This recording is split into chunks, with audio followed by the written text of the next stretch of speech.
Asian কাপে qualify করে দম ফেলার সুযোগ পাচ্ছে না বাংলাদেশের মেয়েরা। শুক্রবার থেকে লড়বে অনূর্ধ্ব-20 সাফ চ্যাম্পিয়নশিপে। বিকেলে আফিদা খন্দকারকে অধিনায়ক করে 23 সদস্যের দল দিয়েছে কোচ পিটার বাটলার। দলের বেশিরভাগেরই অভিজ্ঞতা রয়েছে জাতীয় দলের হয়ে খেলার। এরই মধ্যে রাজধানীর একটি হোটেলে ক্যাম্পে যোগ দিয়েছে ফুটবলাররা।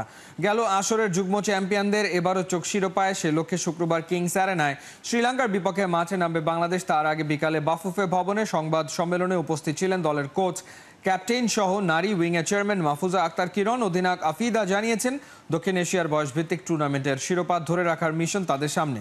এদিকে এবারের আসরে অংশ নিচ্ছে না আরেক চ্যাম্পিয়ন ভারত। শুক্রবার থেকে শুরু হতে যাওয়া মেয়েদের বয়সভিত্তিক সাফে অংশ নেওয়া বাকি 3 দল শ্রীলঙ্কা, নেপাল ও ভুটান। টুর্নামেন্টের পর্দা নামবে 21 জুলাই।